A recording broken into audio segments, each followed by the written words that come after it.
All right. Welcome back again, people, to the third episode of the Sovereign Music Podcast. We are here with a very good friend of mine, actually. A man who really shouldn't need no introduction by this time. But welcome to Airklipz. Right, my brother. Glad for having me.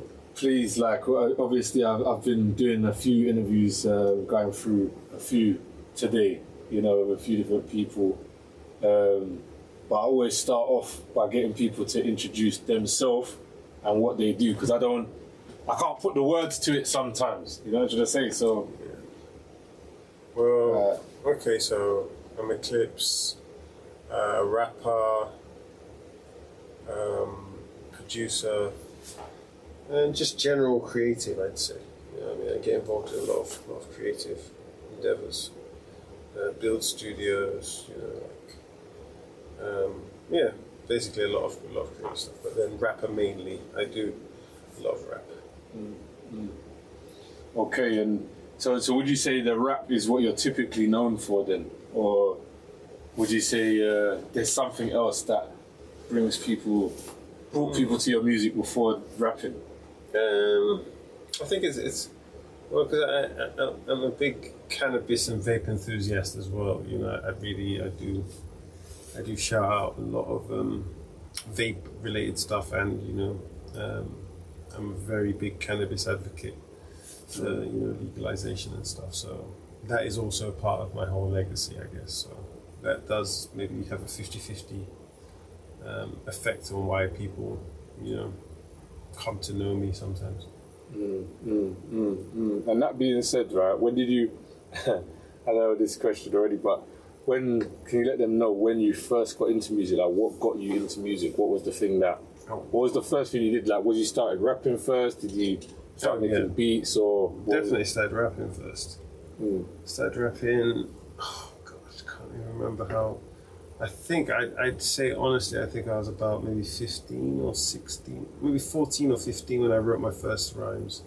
And I think I recorded my first demo tape when I was about 16. If I remember right, yeah, about 16 I recorded my first demo tape. So yeah, I've been rapping a long time. That was probably like 30 years ago now. And what is it that got you into the rap though? What was that moment that you say that you could look back on and say, hey, somebody played me this, or I watched this advert, or something like that, maybe? It was a combined amount of stuff. I think it was just the whole total weight of like underground New York rap in the 90s. I think I remember discovering Nas. I discovered Nas. I discovered Mobb Deep. Discovered like all these artists in their prime just releasing music, and I just wanted to do it. I knew that that's what I wanted to do. Yeah, I remember just hearing the entire Queensbridge. Jesus, yeah, it was the whole Queensbridge was like quite inspirational. And then, what would you say was like a big break moment for you, or a moment where it doesn't have to be early? It could be later on in your career, but what do you think is that moment in which you thought everything was going to come to a head, or you thought everything was going to really take off, or maybe it was some 8 Mile shit, like you know, I should have said to you, like this is the night, you understand, like I'm going to spit these bars, right, like, you understand, like what would you say, like, was that moment for you where it was like, hey, I really want to take this stuff seriously? Well, I guess it was a transition moment for me. It was like, because I've been doing music for a long time, and I've been doing music with my friends. And I remember there was a point where I think I had to realize that, like, it was just not so much that I had to stop doing music with my friends, but that I had to concentrate on doing music by myself as well as doing music with other people. And that was a moment when I started working on the Single Speed project.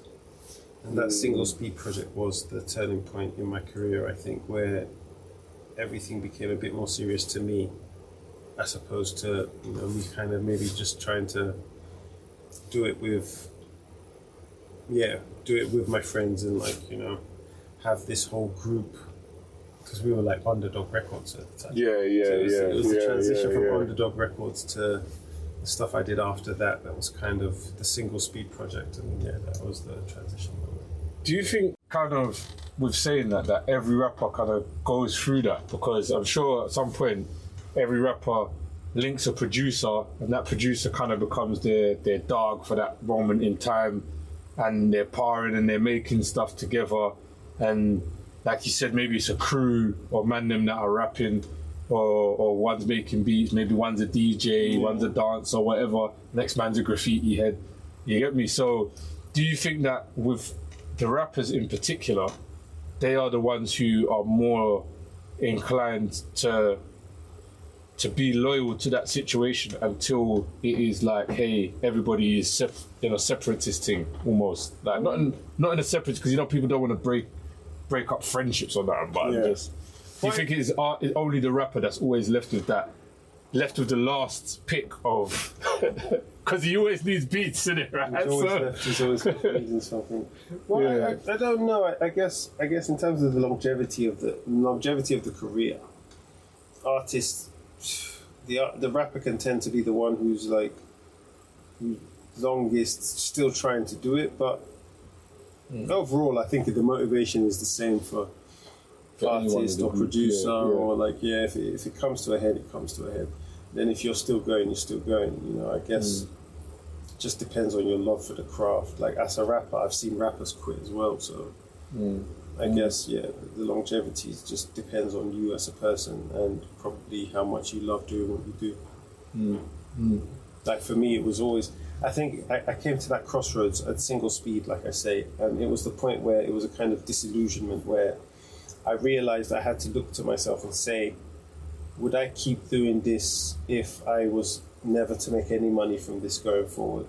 Because at the point of single speed, I had put a lot of money into music, and I was looking at myself as an adult and saying, this is costing you money. It's not you can't look at it logically and say this is making you money, it's costing you money. So are you willing to keep it costing you money going forward?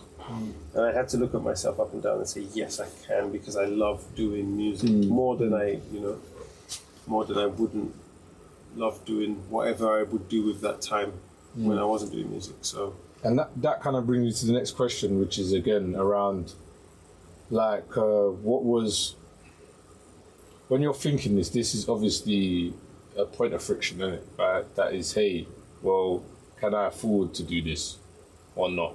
And that then goes into the realm of, am I making a return?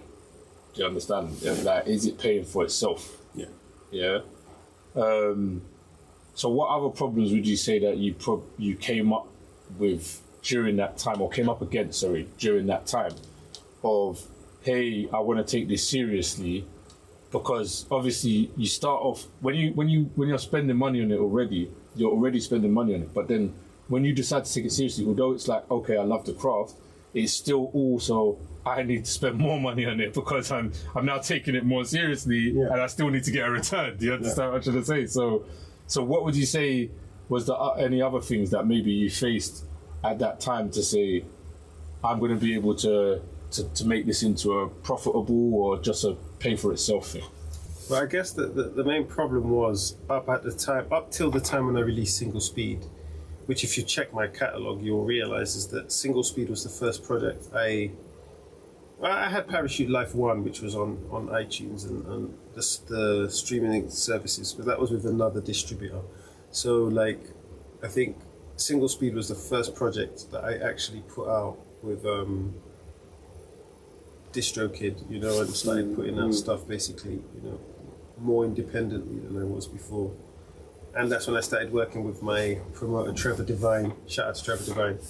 He's the one that put me onto DistroKid at the time. And just from that point on, I was able to see streaming as a viable thing. Because before then, I think streaming for me was just something that seemed very exploitative, and it still does, if I'm honest. It's because the money you're paid for your streams versus what people were paid for actually buying albums, which is where I got into the game just at the point when buying albums was just dying off and streaming was just taking up. So it was kind of hard to be one of the artists that was just seeing that album money go and not being able to grab it, So would you say that DistroKid was the way that you kind of, or would you say it was the first time you had dealt with monetization outside of the physical realm then, would you say? It wasn't the first time, but it was the first time independently. Yeah. Because before that, I'd had some stuff, but with the group, you know. Yeah. Not like it was with DistroKid, which was just personally me as an artist. And what would you say, like what would you say is, sorry, the first part, the main kind of things that you came up against, again, just on the monetization journey itself? Like, and I mean that from the whole of the time you've been doing this, like. I'd say the main problem you come up against is just which is it's very weird now because I've come a long way in the fact that I started my music before YouTube, and I watched YouTube come and like become its thing, and then and the main problem I see now with the whole industry in terms of making it for independent artists is just the fact that the algorithms have been hijacked by the big labels and the big the big music industry, and heads they've been able to kind of put a stranglehold on what people see and what people can hear. And so when at the beginning of YouTube, your friend down the road could make, I remember that little Geordie rap. I don't know if you ever remember that Geordie rap with those kids out in school. Yeah. It was terrible, but it went viral. It was definitely terrible. There were millions of hits, you know what I mean? And for what YouTube was, that was what YouTube was at the beginning. It was the fact that your mates could just make a video and it could go viral.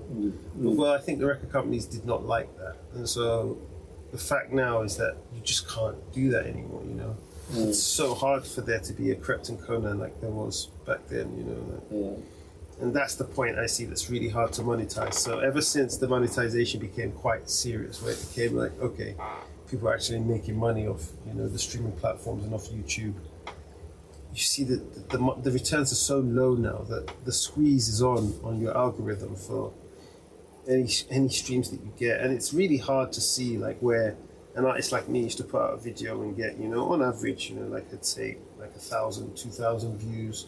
Because that was the like surrounding reach that I had. Now I'm seeing that same amount of viewership being squeezed, and it's almost, you can just see it. It's like the machine, that just kind of like trying to take away from an independent artist because you just don't have the revenue or the budget to pay for the same type of. Basically, you're paying for the clicks and you're paying. Yeah, exactly. It's just pay to play advertising, and that's what YouTube is. That's what to a lesser extent. And I have to give, I mean, everyone says they're the demon, but I have to give Meta props because they're actually the lesser demon in this race because they pay more. They limit your reach less. As an artist, I have definitely noticed that. I think the funny thing is, right, so I was saying this to Acme earlier on, right, and is because really Facebook is the kind of marking of that era because MySpace blew up and created the whole era, right? Like before that, it was obviously Kazaa, LimeWire, so on and so forth. So, but MySpace blew up the whole thing of doing music, creating a page, blah, blah, blah, blah, blah, right? And then Facebook, I think the devil part of it is that it's the amount of data. They understand it's the amount of data that they're taking, right? Yeah. But I think that, as you said, I think for someone who's selling something off it, or visibility-wise for Facebook, right, shall we say, visibility-wise on Facebook, Facebook's already got the most users. It still has the most users, right? So in essence, it's not necessarily, or could not be necessarily, that they're not suppressing as hard, but it's just that because it's more users, there's more leakage to actual groups of people who resonate with whatever you're doing. You know what I'm trying to say to you? See, I agree with that. I fully agree with that. And that might be actually one of the reasons, but that doesn't account for YouTube because YouTube has more users than Facebook, no? No. Not in terms of users.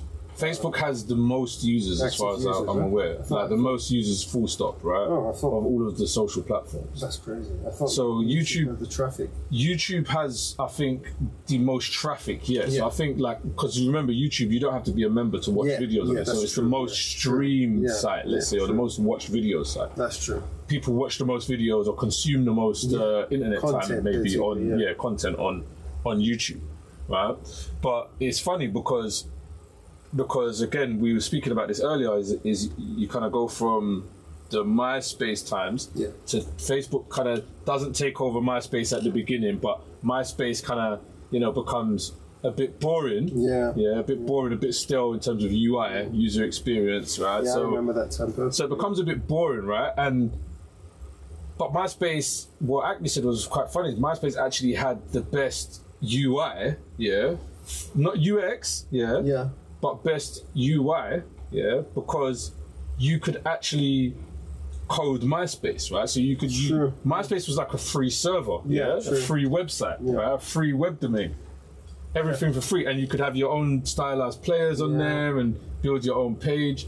So where we are now is almost like where we're coming back to is that MySpace era where we need this freedom platform again. Yeah, but you see the problem for people. I think the problem with MySpace and the problem with the MySpace coming back now is that the pervasiveness of like a Spotify has become so normal. Yes, so ubiquitous that like you can't go back to. This is the problem I have with like I've had websites over the time, but it's like people just don't interact with music the way they used to. Like the product just isn't the product as it used to be. What you're basically doing as a musician is competing for like 2 to 3 minute attention spans of people, which is basically a song, but then you can consume a song at the same time as you can consume, like a funny video.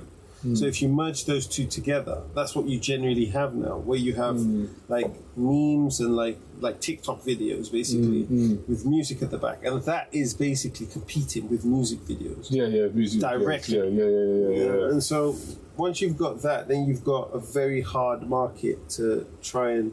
Yeah, because it's like as we called it back then, in Carter days, right? Yeah, multimedia, innit, right? You used to buy a PC back then. It would be you're buying you had a standard PC and then you had a multimedia center, right, or a multimedia PC. You got your CD drive, SD card slot, or whatever it was, right? So there's a big difference between, would you say, and especially from the hard copies, right? Because this is another question that I was going to ask you, like. Are you still engaging or do you still have a desire to engage in physicals and hard copies? Does it make sense in today's world for artists to still engage with those mediums? Well, put it this way, very well, I started off selling CDs. I started off printing off CDs and selling my own CDs and trying to distribute my own stuff. And it's hard work. It's hard work. Shout out to Mike JLC, people like that who made that work.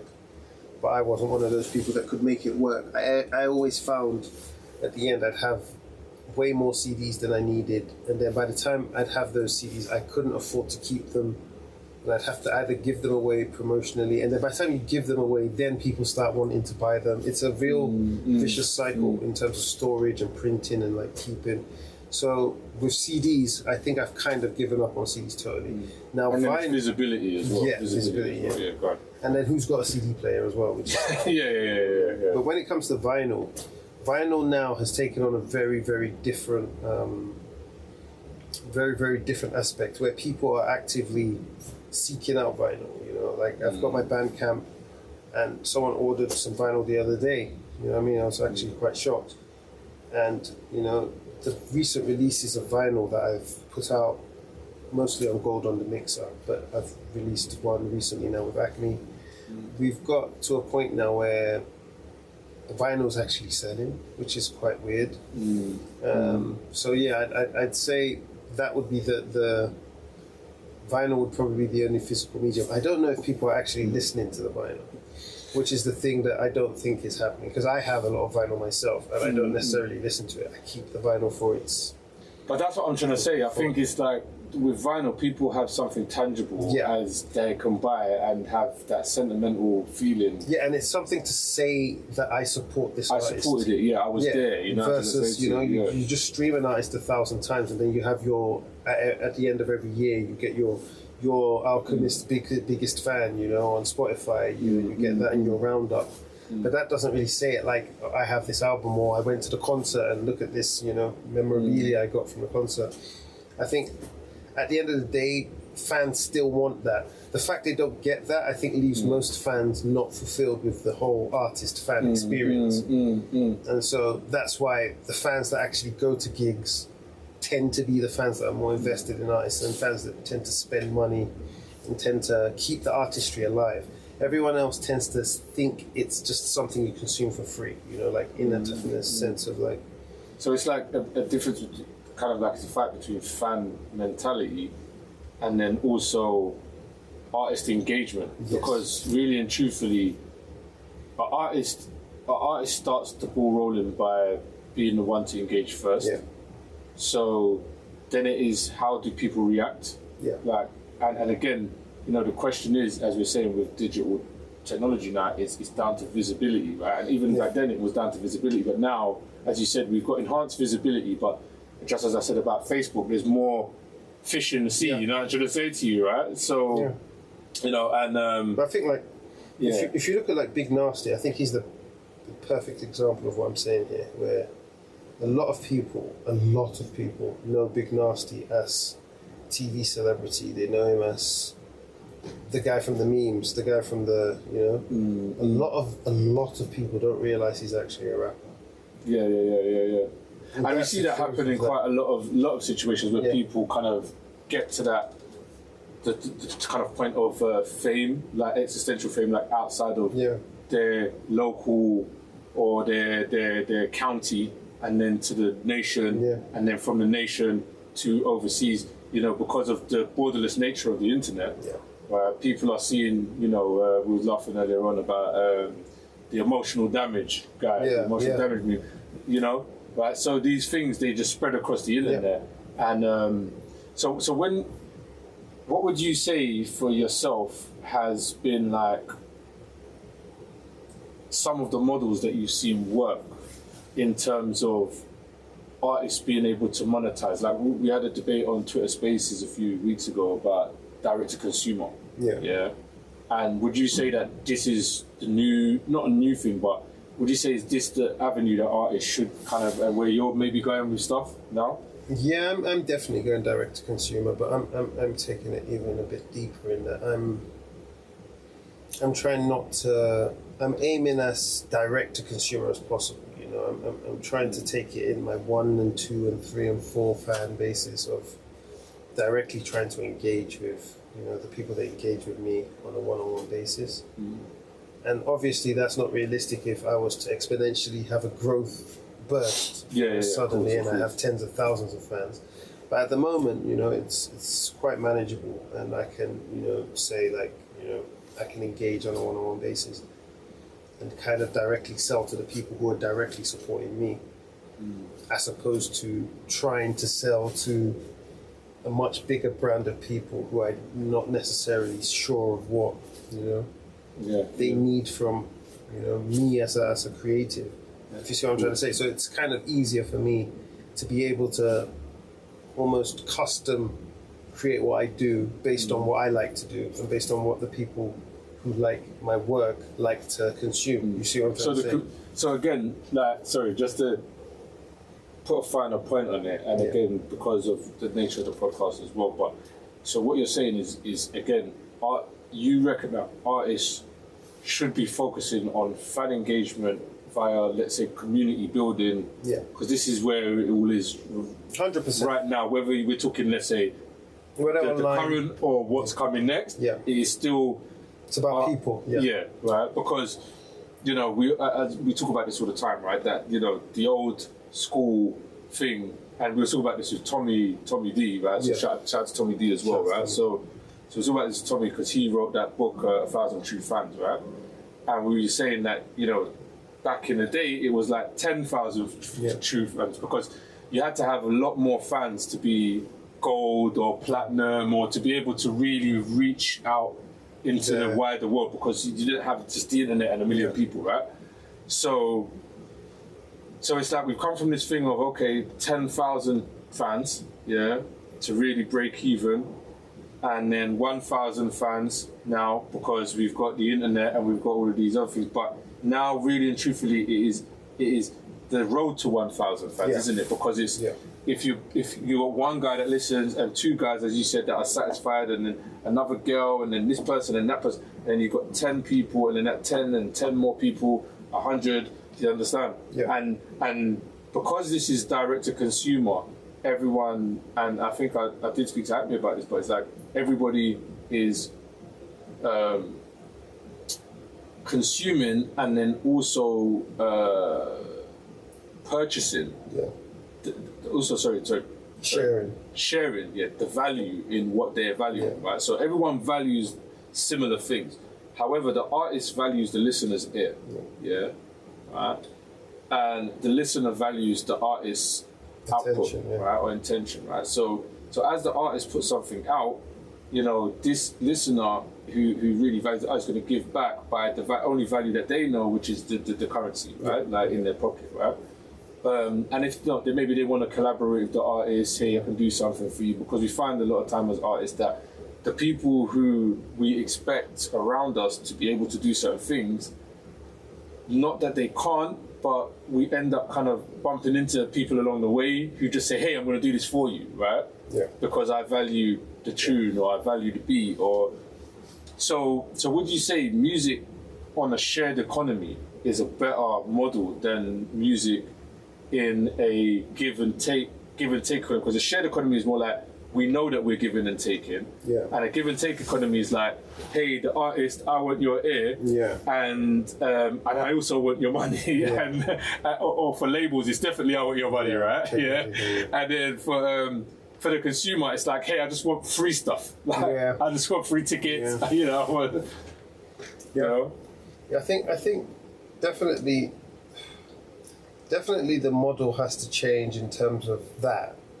But then also, I think like it differs from country to country. I think as you go culturally, because when I've been to America, I think they definitely have a paper play culture. Just generally, it's expected, where I think generally their public expect less for free. They always expect that they're going to have to pay for something at some point if it's good. That's their only prerequisite, is that it's good. And then once it's good, they want to pay. In our society here in England, it's a much different culture, where we expect it to be free, and then we expect it to be good as well, and then we expect it to be amazing, and then we'll pay for it. And that's the different cultures that I kind of tend to see. But then I think as in terms of a model going forward, it's definitely one where, as an artist, I definitely am seeing a lot of improvement in terms of fan engagement, and I'm seeing a lot of growth in terms of just appreciation, and like you say, fans willing to do stuff other than money just to show support, which is like really valuable. And what about music rights? Like in your time, what kind of stumbles or things have you come across with music rights, hurdles, or things that you just thought, hey, I just don't even get this, I don't know how to manage this? How have you managed that over time as well, all these different ways of dealing with rights? Because rights is later, it's money later, right? Where you need to think about how you're setting yourself up at the beginning to have that money later. And we could say that, streaming is a form of it, because streaming is really just paying you for the rights of people listening. But managing the actual rights of your music and being able to get the most out of it. Well, I'll be honest with you. I can tend to be very lazy when it comes to my registering of my songs, because I make quite a lot of music, and so I tend to batch register. And so I might start at the end of the year and just start PRS and everything I've done for the previous year, and realize that there's 7 albums I haven't registered. but usually I tend to let it bulk up because the money doesn't go anywhere as long as you report. As long as you have the tracks out, you've kind of basically copyrighted it by it being up there, and then once you register it, then you can backdate your payments anyway. So, in terms of getting PRS money, they have been quite good. I have no real complaints with PRS. They pay when they pay every now and then, but. And with you saying that about it being kind of like every now and then, like again, obviously Sovereign Music Podcast, we're also focusing on the current burgeoning Bitcoin economy, what's going on with cryptocurrencies, and the way that artists are able to connect, let's say, and have also their payments under their control. So again, like with some of the platforms that you used, again, as you said, PRS takes a quarter, right? Every quarter, right? Yeah. PPO, same thing, right? It's like, I think it's like 2 times a year now with PPO, right? So it's like with DistroKid and all the other platforms, again, it's a similar thing, right? Because they've got to process your payments or their numbers, and then they've got to send it to your PayPal, and then they've got to now do whatever, or you've got to cash it out, and that's got to take however many hours, and you have 3 or 4 middlemen sometimes in between yourself and the payment that you're supposed to receive for these streams or royalties, and there's also people taking a cut as well, right? Like termite teeth, isn't it? Right. Yeah. So what would you say then, like going forward into the kind of like new kind of age of payments where people go, do you think this is something, an area that artists should be exploring? Like, even if it isn't like, okay, they're going to explore Bitcoin, but do you think they should be exploring, the Web3, I say that with a bit of a, but the Web3, because that's what Bitcoin really ushered in, is payments on the internet that is instant, is verifiable, or it's near instant, verifiable. There's no middleman. So artists removing the record labels and removing some of the distribution shadiness, and then also now removing any kind of friction on the payment side. What do you think about how this is going to progress going forward? Do you think more and more artists will start to employ the use of, let's say, NFTs or other ways of getting around these things? Oh, like I say, like me, like I've always been a proponent for the fact that the artists should be more in control of the financial day-to-day of what they're earning, so that they can see genuinely whether they need half of the people who take the cuts that they do. Especially when it comes to like the stuff you show me. You've been one of the people that show me a lot of the stuff when it comes to monetizing through the crypto space. It's definitely something that artists have to look into, because you're already going to put your music out on various streaming platforms in a non-competitive manner. You're going to have your stuff on Deezer, and you're going to have your stuff on Spotify. They're not competing with each other. It's like, if you've got to use, or they are, but they're competing with each other. Your music isn't competing within their space. You see what I'm trying to say? Someone listens to your music on Deezer, or they listen to your music on Spotify. The only thing that changes is how much you get paid. If you see what I'm trying to say, but you still get paid. Now, that means that putting your stuff on these streaming platforms, which are outside of those, especially because a lot of them pay a lot more money, when you look at it like down to the per stream, actual value. So I think it's a no-brainer. It's a no-brainer for artists, and in fact, if there's a way to make them the dominant force, I would maybe probably even advocate for taking our music off of like Spotify's and off of the, because there's a very exploitatory nature, a very exploitative nature to especially Spotify. payment system, which Well, as me and you were talking about, and as it's been going around quite a lot online, it's kind of, when you say exploitative, it's put us into this. All right, cool. So right. I said this to Jay the other day, right, and it's just quite funny. But with you have like this era where people were not recording as much, and I'd say that's like, you know, the pre-Tupac era, right? Yeah. People were not recording as much, and like Tupac and certain people that were recording that much later became the way of doing things, right? Yeah. Because if we're going to talk about, let's say, in levels, and again, this is no disrespect to anybody outside of this, but Pac kind of set the pace of, you, brother, you need to be recording this, like this, like all the time, like 24/7, like, and in abundance, to the point that if you die, you got an extreme legacy, right? I hear you on that. And then I was gonna say that the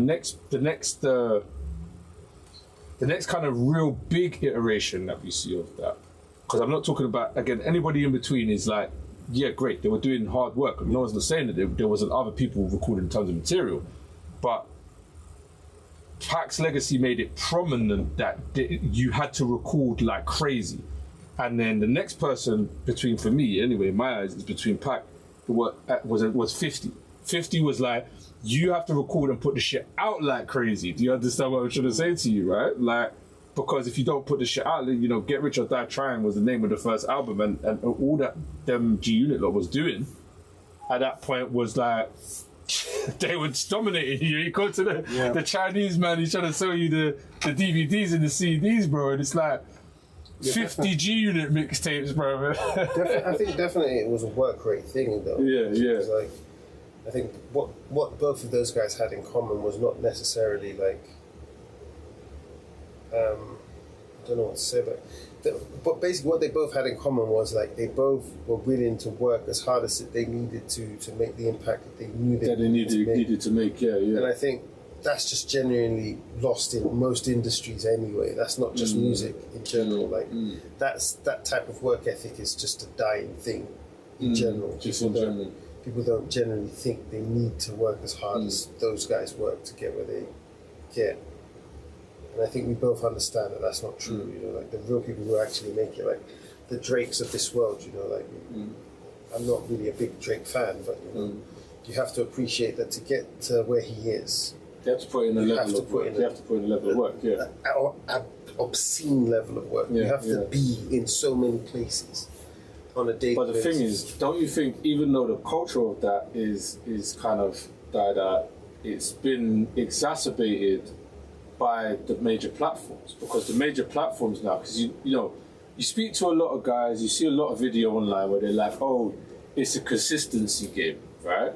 Which is half true, because it is a consistency game. It is that you need to have stuff coming out, and you need to actually, you know, stay relevant kind of thing, right? But at the same time, don't you think that these platforms, they help to promote this free content, quick content, share lifestyle, and you end up blowing your whole fucking load, bro, just to be able to get through the gate? You get what I'm trying to say to you? I think it's 50-50. It's the 50-50, the platforms and the artists themselves. Because the artists are, from back in the day, have been way too quick to chase a trend before any of this set off. You know, like if it was like every artist in America starting to do southern music, if it was, you know, like if it was all the world starting to do drill music because it was popular in the UK, you know, like there's always been a thing of artists chasing trends, and I think that's 50-50 with the industry knowing that artists will chase trends and, you know, leading the conversation in a certain direction, as well as artists just, you know, kind of being like a bit of I don't know what the word would be, but it's like a mindless following situation that seems to happen sometimes in artistry.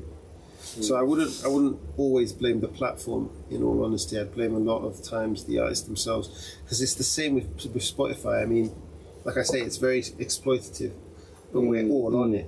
We all are still on it, you know, regardless of the fact that it's exploitative. If we all took our music off it and put it on, let's say Tidal, not that I'm saying Tidal's better, but they pay more.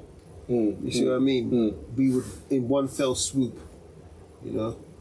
Yeah, of course. I mean, the platform. I mean, I think the movement is that you can't. It's almost not impossible, but it's very highly unlikely that everybody's going to band together to just do that all at the same time in one go. However, right, I think what we're saying here is that over time, it's starting to wear down on even the newer artists that are born in that era, right? Because right now, let's say the younger artists, right, they're all, to them, you can't tell them that there's any other way than this, right? Yeah. And the ones that do know about, let's say, the NFTs, Bitcoin, cryptocurrencies, those are the outliers from that group, yeah? Because they are doing something different. They're not following the mold. So, but then you also have those who are consuming, right? So the ones who are consuming now in this kind of like young age group, they're used to just pay subscription and, you know, what you're talking about, buy it, blah, blah, blah. But stuff, YouTube, so stuff like the vinyl and collecting and then the community element, I think the reason why that wins out so much as well is because, especially when it works with younger people, is because when you're younger, you're more impressionable. So it's I want to be a part of this, you know, understand, right? And I think that's why artists that are doing that direct-to-sell model with that community element are able to win, because those younger people that are coming in and listening to that they are saying, hey, you know, like this, we're a part of this. This is like you said, the vinyl, they will buy it because like, hey, I've got this special thing, this old disc that my granddad used to use. You understand, right? Like, but I've got it, and that makes me a part of this new trend. Do you understand, right? Like, even if the trend hasn't hit TikTok yet or whatever, it's just because, you know, these younger people that do discover it, they're like, hey, this is actually pretty cool, right? So anyway, sorry, without going too far off of it, right? When it comes, what about with promoters, like with shows, right? Do you think there's a friction between, because there was also that era where people were faking a lot online to try and get bookings, and promoters were a lot burnt by these guys who were, hey, we've got 10 million followers, however much streams, and they're like 5 man turn up to the show. You get to say to you, like, so do you think that, like, first of all, have you had any bad experience with promoters? And do you think, again, that with the technologies, whether it be Bitcoin, blockchain, or the current Web2 technologies, do you think that this is something that can be used to kind of help the show promote our bookings game as well? Yes, definitely. I'd say, for me personally, the art of promotion is dying a very quick death. It's not going the way it should be, and very, very few people are actually using the whole promoting thing as it should be going. Like, most people now can do their own promotion within, like, you know, like, if you know what you're doing. But then, like, I've always been an advocate for a rapper should just rap, and a promoter should promote. You should be able to rap and do your thing to the best of your abilities, and then be able to pass off your product to a promoter who takes their cut and make sure that you get the right exposure. But right now, that is almost not the case. You know, there's very few promoters doing like bespoke work for artists to make sure that they get out there. And so I say definitely there's a niche in the market open for someone to either create something or almost, I don't know, I've always said almost create maybe like a promoter to artist interface where promoters can meet the right artist that they want to support and can champion. And artists can find and pair up with the right promoters that can, you know, be right for their product. But as I see it right now, it's one of the real problems in the game is promotion for independent artists. It's the real Achilles heel is getting yourself out there. So, and then coming to those agreements as well and actually getting paid where the promoter sticks around to pay you, right? Like, so. That's another question, another topic. So you'd say with promotion is partly to do with the fact that the art itself is the promotion now. The art itself does the promotion. But also with the fact that there needs to be a level of trust between the artist and the promoter, because the artist is obviously not going to trust. If the artist is doing the promotion while he's got a promoter, he probably doesn't trust the promoter. No. Right? No. Or he's just a very hard worker, right? Like, but then if there is a break in trust between the artist and the promoter, then the artist doesn't want to do shows, the promoter doesn't want to pay, right? Yeah. So definitely like a trust thing, and definitely I feel that from my personal view that this can be, that problem is a problem that could definitely be fixed using the technologies and different methods. You know? Definitely. All right. So before like we get to any kind of wrapping up, what we want to talk about is more about what you've been doing recently and some of the stuff that you got coming up. You know, the brand new stuff. So first of all, just tell a little bit about what you've been up to for, let's say, the past couple of months, last year or so. Where do we start? Jesus Christ, it's been busy. It's been very, very busy. So I guess I'll start with the main project of note, which I'm still promoting very hard, which is a product I dropped on Boxing Day last year, the Equinox EP, the Michael Parkinson EP. That was totally produced by Michael Parkinson. Really, really blessed to be working with hip hop legend in the UK. We've just recently dropped the video for the first single, I'd say, Censorship. Dropped that on YouTube and promptly got like it got censored basically. Got age restricted and got and comments seized. So yeah, that's out. And then since then, this year I am on a mission to do what Currency did in, what year was it? I can't remember what year. The Currency released a project every month. Oh, I can't remember what year. I remember you was telling me. Yeah, but they had every year, every month he had like the name of the month or something. The name of the month. So similar to kind of like so just like Crooked Eye 52 mixtapes. So stuff, like I've got a project. So first project I dropped this year was Unhooked with Kizza Beats. I dropped that in January. The same time in January, I was involved in the N-Yark and Gold on the Mixer group projects, which are both out there. One's called Always, and the other I can't actually remember the name now. It's just escaped my memory. And then February, I had I released a group project with Haz, artist from the Midlands, from Wolverhampton. One of my favourite artists in the UK. We've released a group project on N-Yark as well. And then in March, which is last month just gone, I released a EP, capital A, with Acme Beats, Acme Beats. And now April, we're in now, next week I've got a project dropping on N-Yark called Real Music, REEL Music.